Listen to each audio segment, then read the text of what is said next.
Example 1.20 represent the function F of எக்ஸ்னு சொல்லிட்டு ஒரு ஃபங்க்ஷன் கொடுத்துருக்காங்க. கொடுத்துட்டு as a function composition of two function இந்த டாட் வச்சு எழுதுவோம்ல. இப்போ கொடுத்துருக்க இந்த ஒரு ஃபங்க்ஷனை 2 ஃபங்க்ஷனாக எழுதுங்கன்னு அவங்க சொல்லியிருக்காங்க. ஸோ அதை நம்ம எப்படி எழுத போகிறோன்றதை பார்ப்போம். இதில் ஃபஸ்ட்டு எஃப் இருக்குது, ஜி இருக்குது. இது ரெண்டையுமே சேர்த்து நான் என்ன சொல்லணும் அப்படின்னா F dot G which is equal to F of X அந்த மாதிரி சொல்லணும். ஸோ அந்த மாதிரி நம்ம வந்து என்ன பண்ண போகிறோம் அப்படின்னா இந்த ஒரே ஃபங்க்ஷனை வந்து டினோட் பண்ணி சொல்ல போகிறோம்.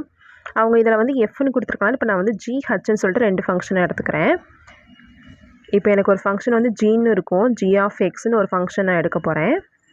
இன்னொரு ஃபங்க்ஷனை என்ன எடுக்க போகிறேன் அப்படின்னா ஹச் ஆஃப் எக்ஸ்ன்னு எடுக்க போகிறேன். இப்போ நான் என்ன ப்ரூவ் பண்ணணும் அப்படின்னா F of X which is equal to G into H of எக்ஸ்ன்னு சொல்லிட்டு நான் ப்ரூவ் பண்ணுவேன்.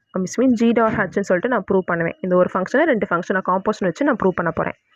ஸோ ஃபஸ்ட் வந்து ஜி ஆஃப் எக்ஸ் அப்படின்றத என்ன எடுத்துக்கிறேன் அப்படின்னா இந்த ரூட்டுக்கா ஃபஸ்ட் இந்த ரூட்டுக்குள்ளே இருக்குல்ல இது எல்லாத்தையுமே நான் ஹச் ஆஃப் எக்ஸ்ன்னு எடுத்துக்கிறேன்.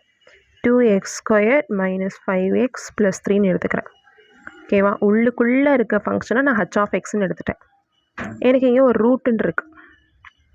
அதுக்குள்ளே இருக்க ஃபங்க்ஷனை ஏற்கனவே எடுத்தாச்சு. அப்போ உள்ளுக்குள்ளே ஏதாவது ஒரு ஃபங்க்ஷன் இருக்கும், அந்த மொத்த ஃபங்க்ஷனாக மட்டும்தான் அது இருக்கும். அதை நான் வந்து எக்ஸ்ன்னு எடுத்துக்கிறேன். ஓகேவா?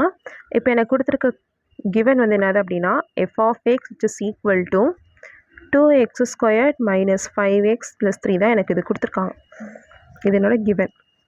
எழுதியாச்சு. எழுந்ததுக்கப்புறம் which is equal to root of உள்ளுக்குள்ளே இருக்கதான் நமக்கு என்ன தெரியும், just nothing but a H of எக்ஸ்ன்னு நமக்கு தெரியும்.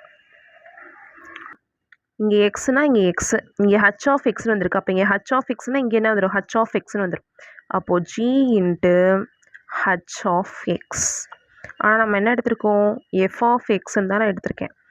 ஸோ நான் எடுத்ததுக்கு therefore F of X which is equal to G composition of H of எக்ஸ்ன்னு சொல்லிட்டு நான் ப்ரூவ் பண்ணிட்டேன். Therefore hence prove